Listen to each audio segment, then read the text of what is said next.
Okay, back again. I was thinking before actually as well that we're really doing well for our batting average because we've gone from 3.5 years to 3.5 weeks. So as an average, we're good. We're on about 2 years each time. So yeah. So yeah, I guess just to say a little bit about what I was kind of wanting to try and do in the structure of this third video. I was thinking as a starting place, it might be good to check my understanding of what you've shared to this point and pluralism, just to make sure we're on the same page. And then to have a bit of sense, a bit of space really to kind of say, this is where I'm coming from, to really kind of set my stall out around that.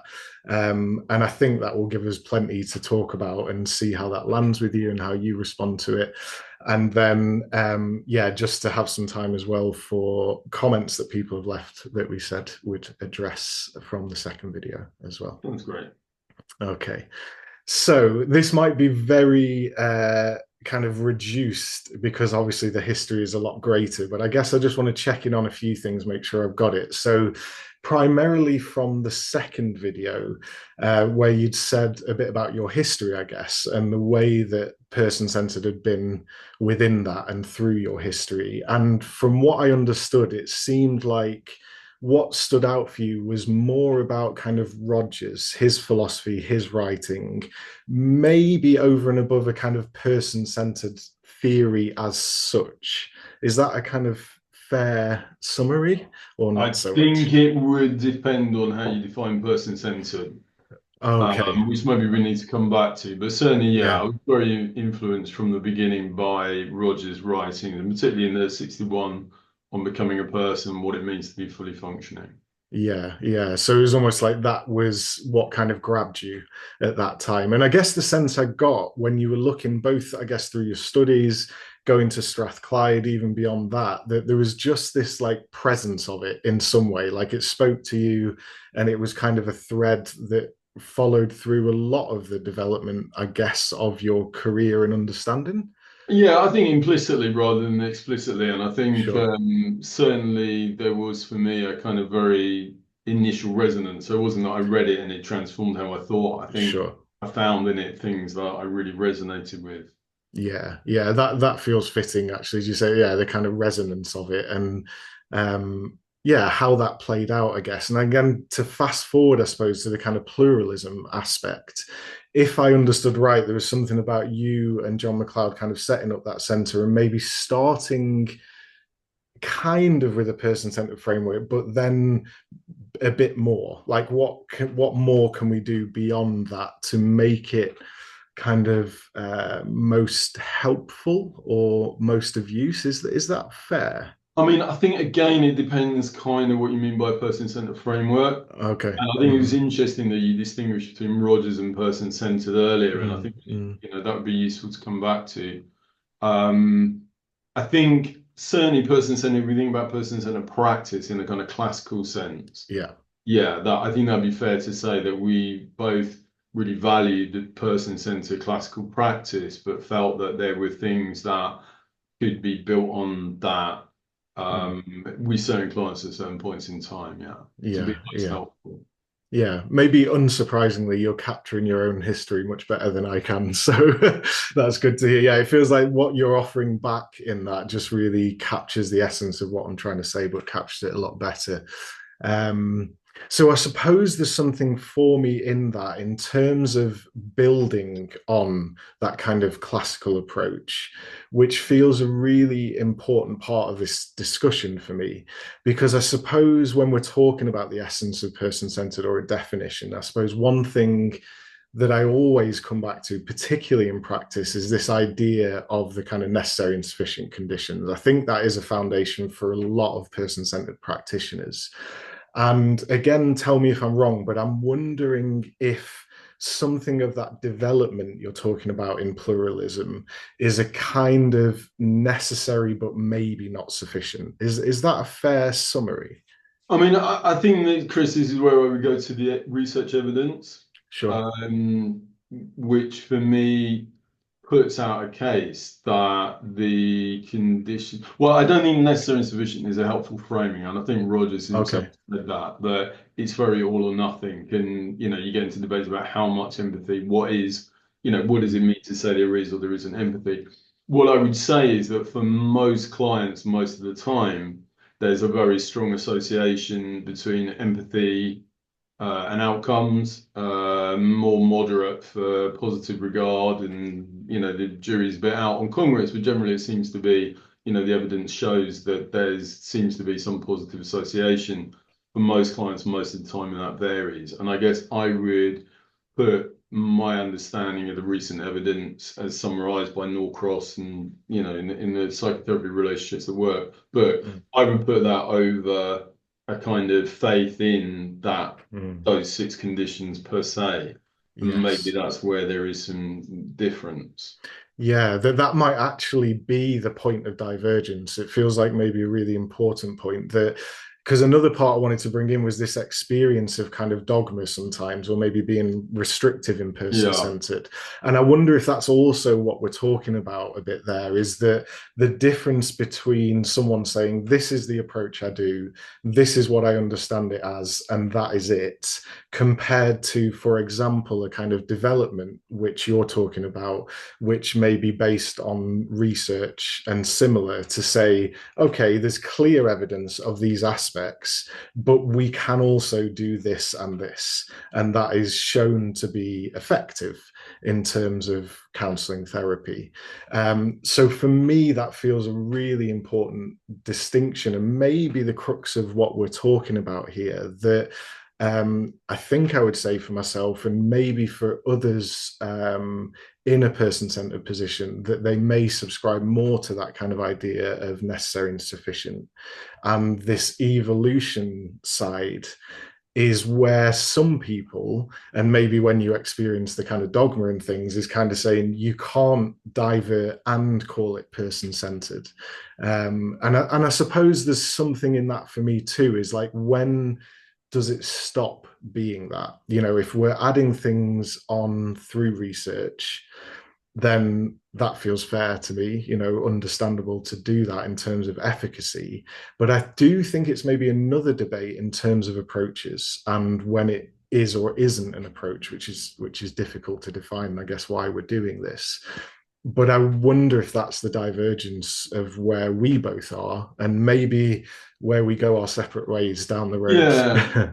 I mean, I think so. One question, Chris, is, Mm, I mean, the necessary and sufficient conditions. Carl mm, Rogers is saying that these six conditions are necessary and sufficient for therapeutic personality change. Now, I yes. think what you're saying is that to practice in a person-centered way, and maybe let's call it a classical person-centered way, Hmm. is to work on the basis of those six conditions Yeah. and to focus on providing empathy, unconditional positive regard, and acceptance. Yes. Uh, and that is what you would call person-centered.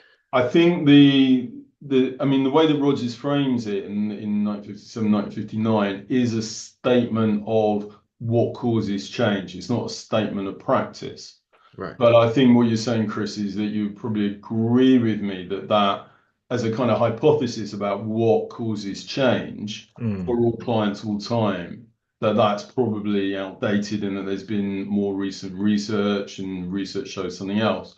But what you're saying is, as a person-centered practitioner, what mm, I do, mm, and I'm not saying this is the be all and end all for mm, everybody, but what I do is based around those therapists provided conditions and establishing mm. presence and hoping that clients will experience. Is that right? Or are you saying, like, how do you read Mm, those conditions? Do you read them as mm. kind of a description of practice, or do you read it as hypotheses about the research?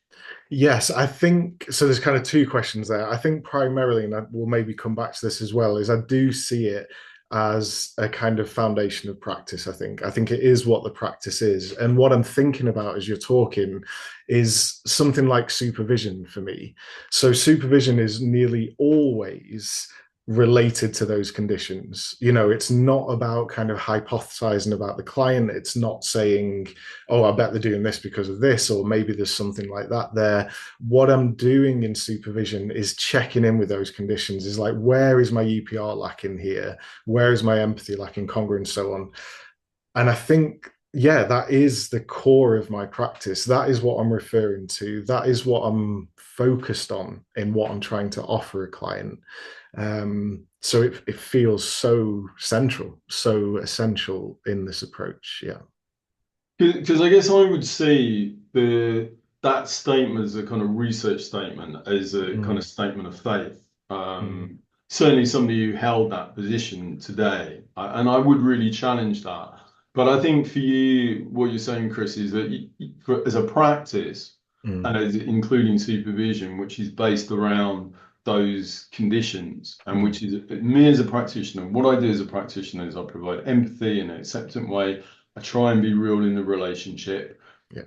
I don't bring in other stuff because I Mm. feel that these things are sufficient, and Mm. that's what I offer. In the Yeah. same way that somebody who does say EMDR is going to say, well, I do this and this and this, but I don't do this.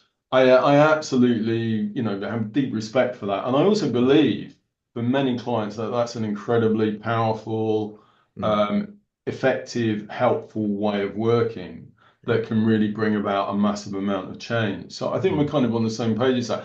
And I don't think pluralism, I mean, this is where I think the distinction between pluralism as a philosophy and pluralism as a practice is really important to hold on to. Mm. Because Mm. I think pluralism as a philosophy is saying that there's lots of different things we can do that can help clients. And Mm. I think what you're describing as what you would call a person-centered practice absolutely fits within that.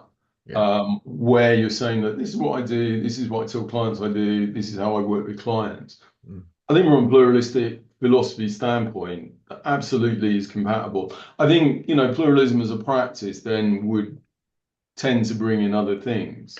Right. But that's a difference of, it's like all practices are different. And Yes. I agree that pluralism as a practice is going to be different from that kind of classical person-centered practice. Yes. Yeah, that makes sense to me. And I think what's important to me is that I don't know if this is unique to person-centered as an approach within therapy, but for me, it feels like there's a real importance in what is brought in because it has such a risk of negating the conditions. So if I look at another approach and say, well, yeah, I'm interested in transference, I might bring that into the room. We may not risk negating what we're doing primarily, but I think if we're subscribing and saying we're a person-centered practitioner, there is a lot of things that risk negating what we're saying the conditions are. And I think that is quite unique in person-centered practice in that way. And I think maybe potentially why that pushback might happen and why there is that distinction in when people are saying, but that isn't person-centered.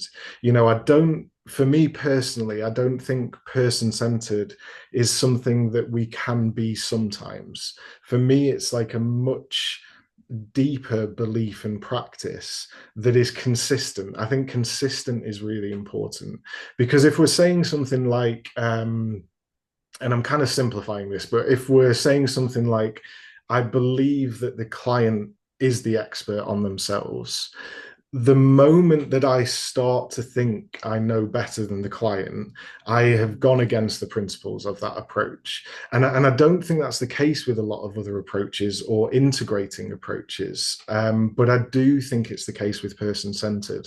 And I think that could lead to what is experienced sometimes as that kind of dogma, or restriction in a way, because it might seem quite kind of watertight in some way, but I also think there's some reason for that in what I'm saying there. I don't know if that makes sense or how that lands. Yeah, I mean, I think sometimes there's a pushback, partly because there's not an understanding of that differentiation between pluralistic philosophy and pluralistic practice. Okay. Well, I think when people hear me, John, other people talking about pluralism, sometimes they assume that what we're talking about is that people have to be integrative.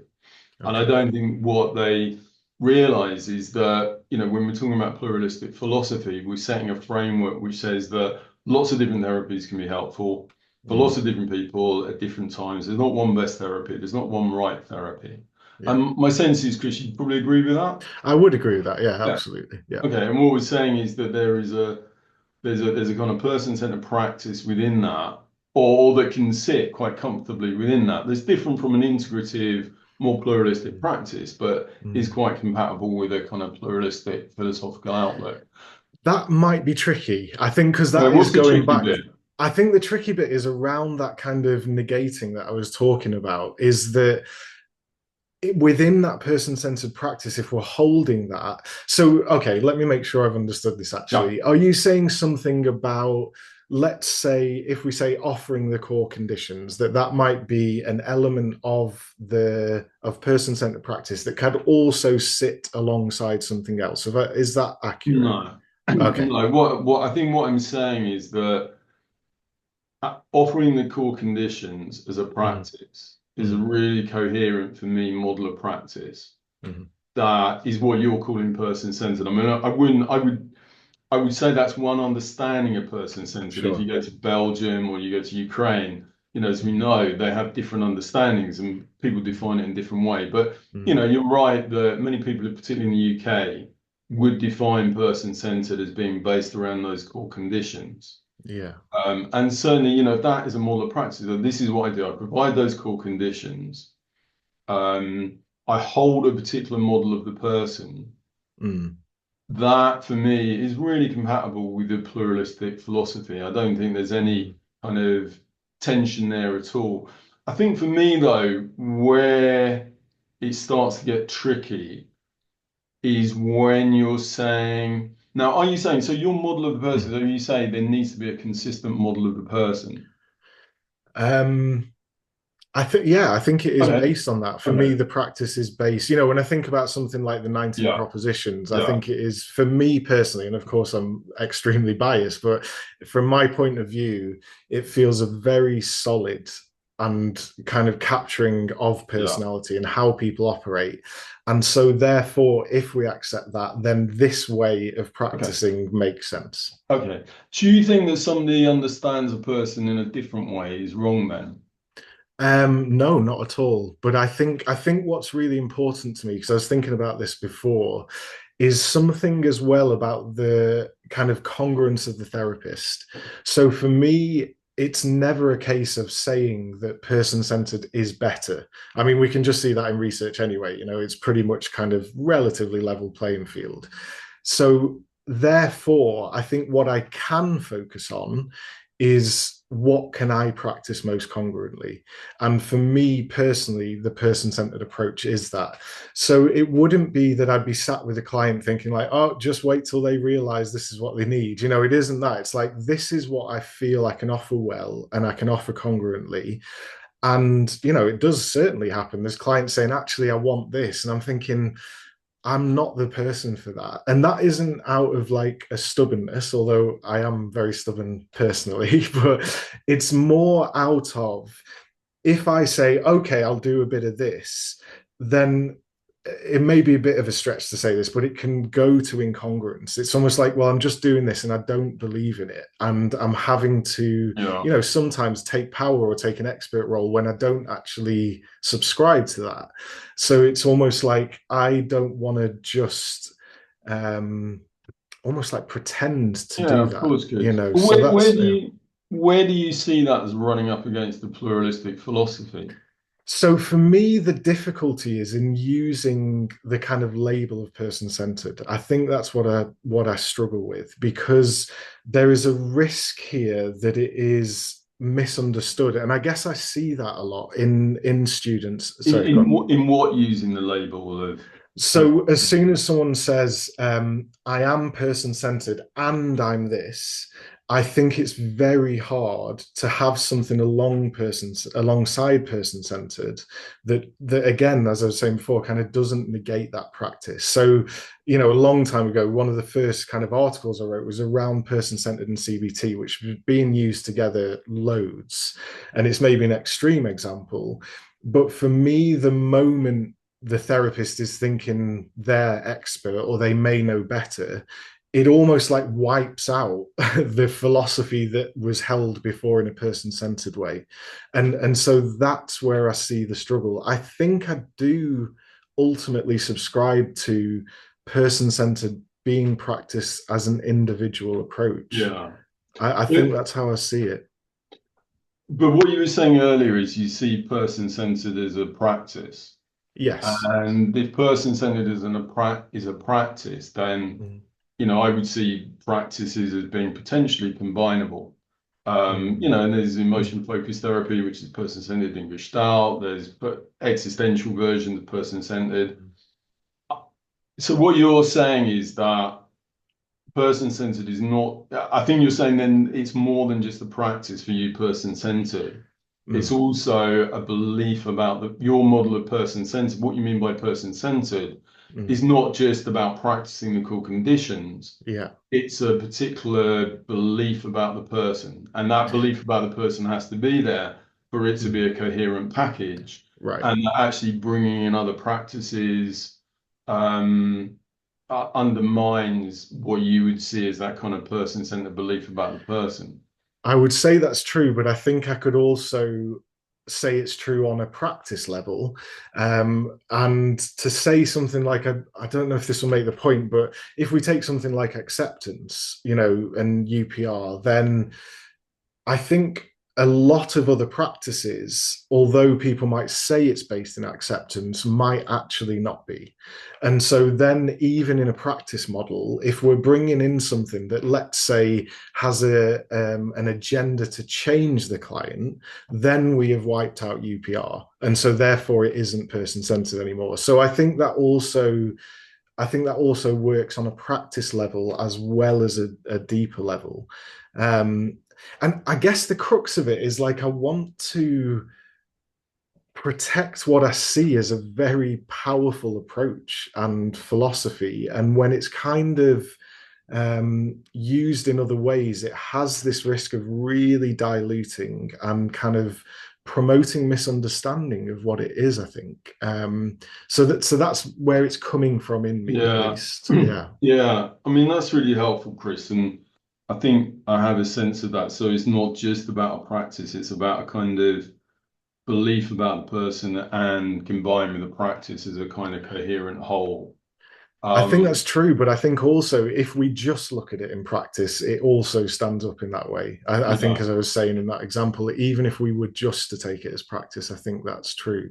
yeah. But Yeah. I think that I have a couple of problems with that, a couple Okay. of issues that I would kind of raise. Mm. Um, I think the first one is that what you're saying is that the practice is based on a particular model of the person then. Yes, I think that's true. And I think that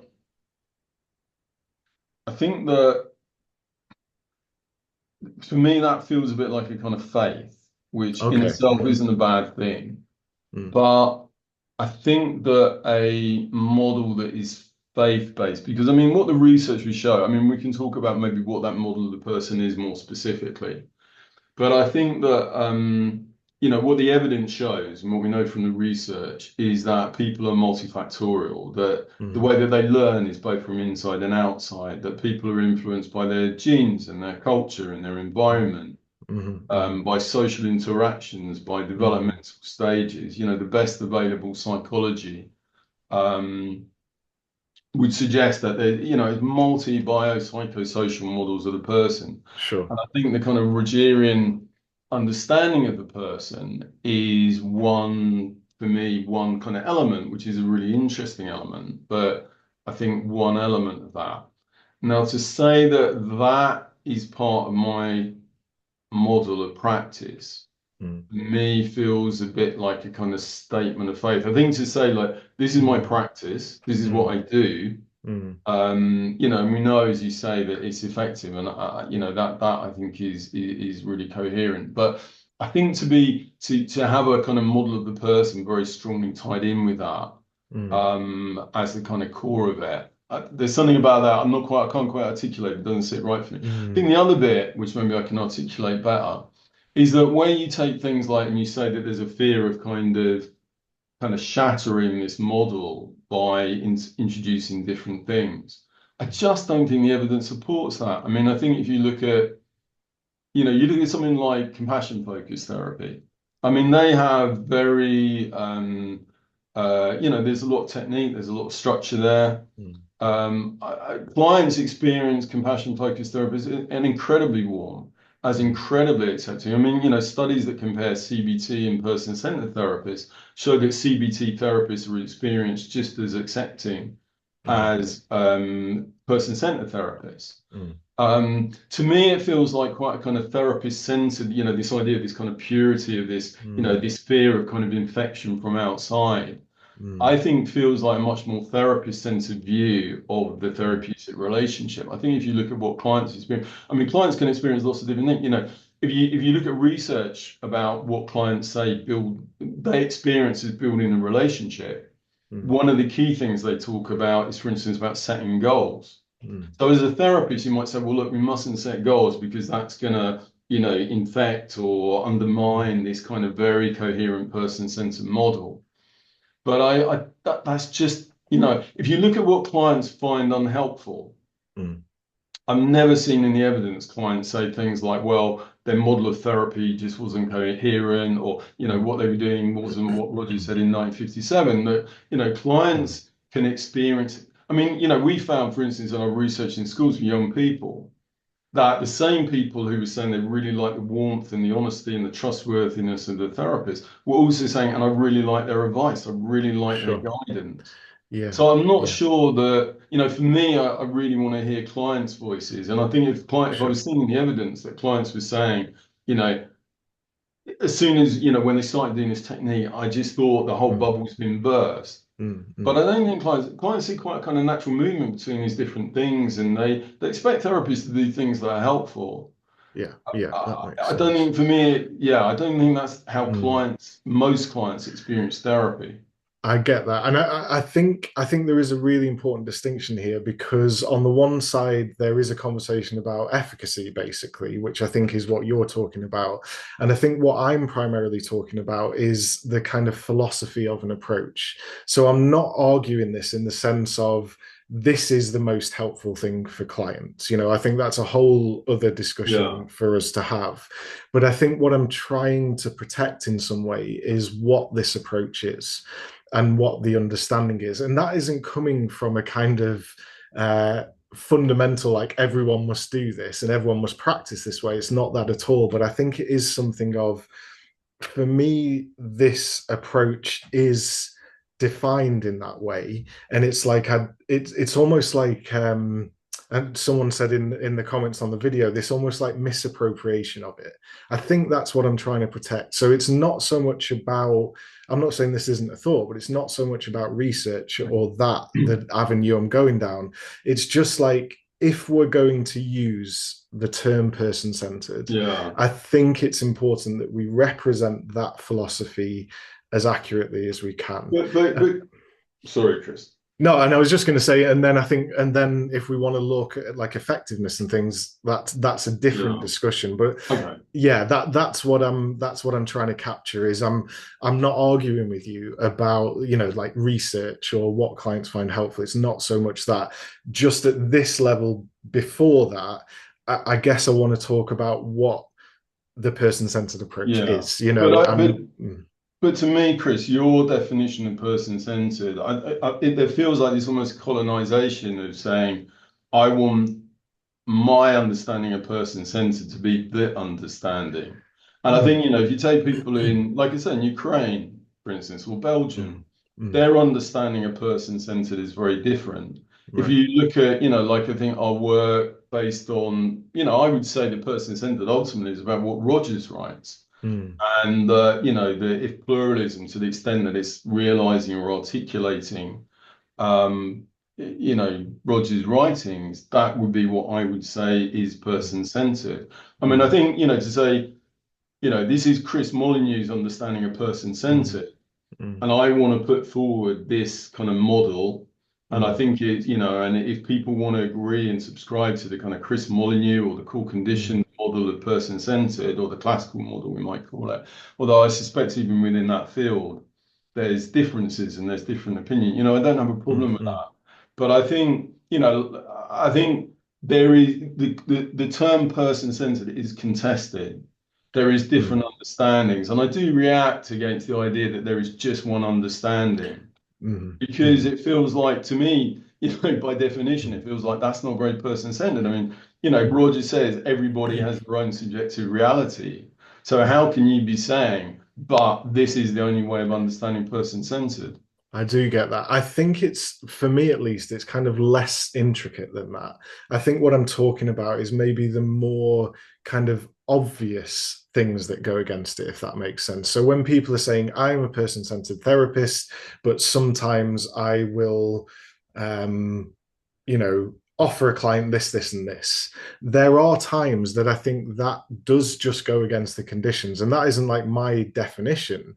It's what we understand as the conditions in the theory. So rather than saying like, I need it to be like this very specific way, I think what I'm more talking about is when people kind of throw in person-centered as, let's say, for example, I offer the core conditions, so therefore I'm person-centered. I think it's more than that.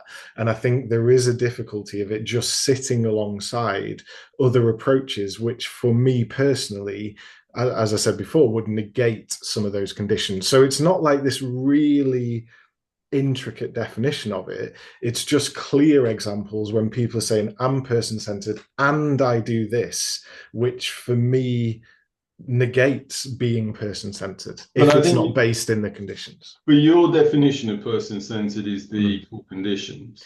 The six conditions I would say is Okay, like primarily what I would is your focus on for my practice. Yeah. Okay. But would you accept that there's other definitions of person-centered? I mean, that is one Mm. definition, and I think it's a very legitimate definition. Yes. But I Yeah. I think there mean, are people other have. definitions as well. Yes. Yeah. And do you think it's okay for people to use the term person-centered if that's the term that they would use for it? I think it depends how it's defined. I think for them, I think it's important to be able to explain why you're doing that, if that makes sense. I think that's an Um, important part. So it's very hard for me to say yes or no because I would okay, have to talk to each person and say, yeah. okay, this is what I But think. I think what you're saying, Chris, is that, well, what I hear you saying is that I would say that that's person-centered to the extent or not it sits with those six conditions. Yes. Yeah, but for me, that goes back to kind of not recognizing that that in itself is just one definition. No, I agree with you in that way, and I think, and in a way, that's all I can put forward is how I see this in my opinion, and I guess other people might see that differently. When we see a difference between classical and maybe more modern ways of working, people might argue. I know there's plenty of people who would say, in some way, any of the modern developments might go against classical, and so therefore it's not person-centered. So certainly people have their own definition, but for me, there are just some very clear ways that go against it. And I would say this idea of integration nearly always does that. For me, it kind of, sorry, go on. Yeah, no, sorry, Chris. It goes against your understanding. No, of course, yeah, that's all I can talk from. That's Yeah. all I can talk from. And I guess I would say, I would hope that my understanding of the theory is quite good in some ways. So it's not like I'm just saying this is what I like. It's almost like I feel like I've related to the theory. I feel like I've understood the theory as well as I can, and this is what I understand it to Yeah. be. So I think what I'm talking about here is the bigger ends of the scale, rather than this like really little gray area in the middle. That of course there's going to be variation and kind of subjective views on that, but I think what I push up against is when there are clear ways of working that don't seem to fit with those conditions. And just the last thing to say, I think even any developments of it would likely be based in those conditions anyway. They may add something else, but I think those conditions almost have to be within a person-centered framework, whatever development that may be, I think. But I mean, there's a lot of complexity within the conditions. I mean, how we Mm, understand them, what mm, they mean. mm. I mean, what I hear, Chris, is that those six conditions are very fundamental to your understanding of person-centered. Yes. And I guess what I want to kind of push a little bit on and kind of Mm, challenge a bit is not in any way that that is what Chris Molyneux believes in, or that's what some people believe in. But I think it's, for me, surely there's a possibility that we can say this is Chris Molyneux's person-centered mm, mm, and this is Mick Cooper's person-centered. yeah, And that feels the most person-centered, ironically, mm, whatever we mean by that, way of mm, understanding it. But, yeah, different people can have different understanding. If you think about the emergence of emotion-focused therapy, I'd be mm, interested to hear what you think about that. mm, mm, Certainly when that emerged, that was really challenged and really criticized and yeah, really, people said, this is not person-centered. And mm, mm, but it's an approach that has really flourished, and there's certainly mm, people around the world who would say that's absolutely person-centered. People say yeah, existential readings are mm, person-centered. So one yeah, of the things I sometimes get frustrated with is I think people sometimes some of the criticism of pluralism assume that we all agree what person-centered means. sure, And sure, then so that we say things like, well, that's not person-centered mm, on mm, this assumption that, and for me, there's a kind of lack of mentalization there, a lack of ability to go, actually, what I mean by person-centered is my understanding. yes, yeah, And yeah, maybe other people can hold other understanding, maybe allowing other people to hold other understandings, like with the tribes. And, mm, mm, that's a beauty. For me, the beauty of the field is that we can allow lots of different things. But I take your point mm. also, Chris, and there's risks there. Yeah, There's risks in what one might call kind of miscegenation of. I mean, there's risk, but I'm not sure in reality how much that is a risk to clients. From I when we do the understand that. research, I don't see that as, what's it a risk to, I guess would be my question. Is it a risk to Yeah. the therapist's sense of integrity and coherence? Mm.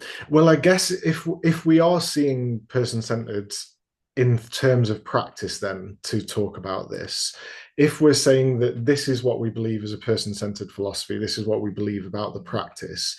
For me personally, the more that that is misunderstood, and of course, as you say, that is an opinion, but the more that is misunderstood and misrepresented, then the more for me that approach gets lost. So for me it gets thrown around a lot as like person-centered is a good foundation for therapy and then you build on it. For me that isn't person-centered. What I hear someone saying is the core conditions is a good foundation for therapy, and that to me feels okay in that framework because it isn't the approach, if that makes sense. It's saying these conditions I think are essential to a therapeutic relationship, and I can get on board with that. I think the difficulty for me is when the approach comes in and is defined in that way, and then is kind of, I don't know, stretched in all these ways. And as I've said, particularly when it seems to go against the very nature of what the approach is about and what the intention of the therapist is about. Um, One thing I wanted to ask, if that's okay, just to go back a little bit, to take this the other way, which might be helpful in regards to this, is maybe if you can say something about why pluralism is person-centered for you. Maybe that's another way we You can mean a approach this. pluralistic philosophy or a pluralistic practice? Yes. Well, what would you say in that? Would you say that they both kind of align with that, or how would you see that? I mean, I feel that was something that I kind of answered earlier, really. Mm, mm, Um, I mean, what I was saying is that I thought that a mm. pluralistic practice, that a kind of purist or a kind of classical person-centered practice Yeah, happily sits within a pluralistic framework. yeah, I think a pluralistic practice, it would start to bring in things that wouldn't sit with a purist or a kind of classical person-centered yes, yeah, yeah, yeah, practice. yeah. But You I did think say that. but Sorry. I do think a lot of it, as I was saying, depends on how you define person-centered. Of And I think, course. this question of definition, I mean, I think for those people like yourself, I mean, certainly, Mm, and you're right, Chris, you're not alone. There's people who believe that whose practice is based around the core conditions. You have a mm, particular model of the person based around a kind of actualizing potential, although, mm, we could talk about what that actually means. I think there's a kind of strategic question about what stance you take. I mean, do you take a stance of trying to say, which I kind of hear you doing, Chris, is saying, look, this model is the person-centered model. mm. And, if you're going to use the term person-centered, you have to mean this. mm, Or do you take a stance of saying, well, actually, I kind of recognize that this is one way of understanding what it means to be person-centered, and maybe we just need to be more specific about what it mm, is. There's kind of a bit of a kind of territorial, I guess, mm, kind of question about do you kind of consolidate. mm. Personally, I think that the kind of cat's out of the bag, so to speak, that people use the term person-centered so widely. And in fact, what Yeah. was interesting, I'm just working on a book with Bill Miller at the moment, who developed motivational interviewing. Mm, And one of the things that he found is actually the term person-centered precedes Rogers. It was there in the kind of field before Rogers. I think it mm. originally was used in education and it's used in nursing and in Right. other areas. So I think, to say, oh, if you mean person-centered, you have to mean what we mean by it. I think Mm, it's quite a tough call. mm, Um, I think that a better strategy is for people who hold that kind of position to say, okay, to term it in a particular way, to talk about kind of classical person-centered approach. Although I think the term classical is problematic because, mm, it kind of implies that it's back in somewhere, whereas I think you want a term that kind of allows mm, for mm. growth, Sure. as the approach we Mm, develop. But I think that's a mm, question, and I think personally, I think it's more fruitful to say, there is this thing that we really believe in. It's called classical person-centered. It's called non-directed person-centered, and mm, everybody can get on board with that and really respect it and value mm, it, mm. and give space for it, and we can research it and we can look at it and we can develop it. That feels kind of more healthy to me than a kind of stance of that, a kind of what I guess maybe a bit unfairly talked as this kind of colonialized. Everybody's got to mean Mm. this when they talk about person-centered. Yes, I get that.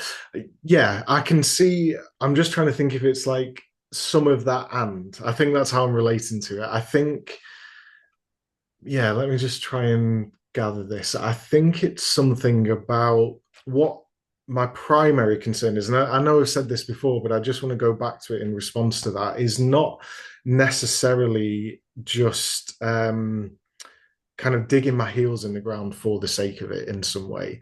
I think it's something about how the approach gets affected by what, as you say, what I might see and others might see as a misunderstanding of the approach. What does that allow it to be used as? What does that allow it to be defined as? And once it goes so far, then it feels like it loses its roots, I guess, is what I'm saying. And so part of what I'm kind of trying to put across here and trying to question in this is something of how do we protect some of what this approach is, what we understand this approach to be.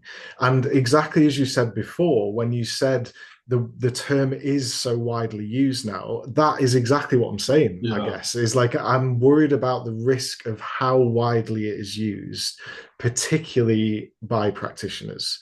I think that's ultimately what I'm saying. So I think we're in agreement that it is widely used.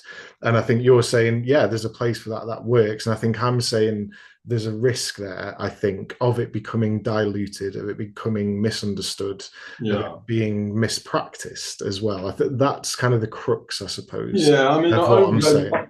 just to widen things out a bit more, I mean, I would say it's a wonderful thing. I think that, the more the practitioners from CBT background in personal therapy, MDR, draw on those core conditions, Hmm. engage with clients with positive regard, with empathy, with Yeah, confidence, I think it's a fantastic thing. I I think agree. Yeah. to allow these things to be disseminated. Mm. If they want to talk about kind of drawing on person-centered approaches, if they want to talk about kind of EMDR informed by person-centered practices, Right. for me, again, the client-facing thing about Mm. what clients are going to experience is what I'm kind of thinking about. Yeah. And I think that there's just enormous potential there. And, Mm. Mm. I think to try and kind of I do understand, Chris, like Mm. why this thing that is very precious to you, Mm. you want to protect it. You don't want to see it diluted. You don't want to see people kind of say, I know, I mean, Pete Sanders, I used to have a similar argument with him about this. I mean, he was very similar, and he'd look at things like person-centered nursing Mm. and say, they're not even referencing Rogers and they're kind of Right. diluting it and they're using it as this kind of catch-all for being nice to people Mm. or pretending to be Mm. nice. And there's a Mm. kind of there's a kind of lack of honesty and a lack of trust there. But I do Yeah. worry about kind of that this is more about person-centered practitioners' sense of identity. mm, Protectionism is probably going a bit too strong, but mm, mm, like mm. what are you afraid of, Chris? What am I afraid What of? are Good you question. afraid of? Because I don't Mm. think this is about clients. Is this about you? I mean, that has to be in there, of course. You know, it has to be part of my process in there for it to be personal. But what I'm afraid of is, I think, as I've said, like what I see is a very profound and powerful approach being misappropriated, misunderstood, and just completely spread thinly. That's what I'm afraid of. I see it all the time. You know, I see it in how people kind of understand it, how people practice it. And for me, it's like if that is what we're kind of subscribing to, let's just say as a purely person-centered practitioner, if that's what we're subscribing to and offering to clients, then I think there is something in being consistent in that and having a deep understanding about this approach. I think there can obviously there's going to be individual ways of relating to that and subjectivity, but I think what I often see is people see core conditions and person centered. That's what I see. And for me, there are so many layers to what this theory and philosophy is. That's what I'm afraid of is, well, I'm going to say I'm afraid of it happening, but it's already happened. Is people say I'm a person centered practitioner, I offer the core conditions full stop. And it is so much more than that. And I've been there. I remember being there, finishing my training and seeing it that way and thinking, oh yeah, okay, well, I can do the core conditions. Well, why don't I just like add that on and add that on and add that on and that on, and I can be everything to everyone. That's a personal history thing. We'll get into that another time. But that was where it led me because I Yeah. didn't understand what it was. Okay. And I think having been on that journey, I think there's something of um wanting the kind of understanding of the underpinning philosophy, the theory, where Rogers was coming from, the kind of theory of personality, the actualizing tendency, all of this stuff, rather than here are the core conditions on person centered. That's all it is. Okay. So Yeah. I think what we both agree on is there is this thing, Mm. let's just call it X, right? Okay. Take the words out because I think, yeah, let's take the terminology out. There is this thing called X that we Yeah. both agree is really precious. Sure. And what that X is the practice which is based around the core conditions, Hmm. which doesn't bring anything else in, which Mm. really deeply believes that clients can find within themselves the answers and is focused on providing clients with a space to find those answers in themselves. Mm. And as a therapist, we kind of bracket, we hold to one side our beliefs and our assumptions, so that we can really provide a space which allows the client to emerge and to grow. And that thing called X, I mean, I think we're absolutely on the same page here, Chris. We both Mm. believe that that is incredibly Mm. precious. That Right. that's something that has a philosophy, that has a Mm. depth, that has a kind of model and an understanding that is both rich and has enormous potential to be richer. Right. That through research, through practice, through case studies, there's so many more ways that that could Mm. grow and develop. And there's something very unique and something very Mm. precious about that. Mm. And if X is always combined with Y or Z or T or Mm. W, there's an anxiety that we will lose X. And Right. a therapy world without X would be so much poorer. I Mm. absolutely agree with that. And I think what we're also saying, and maybe, you might disagree with me, but like, what we're saying is there's Y and there's Z and there's T Mm. and there's Mm. W. Mm. There's all these other therapies and there's also Mm. X plus Y and X plus Z Mm. and, there's Mm. all these integrative things that also, as far as evidence tells us, can be really helpful and can Yeah. suit some clients some Yeah. of the time, and that's great.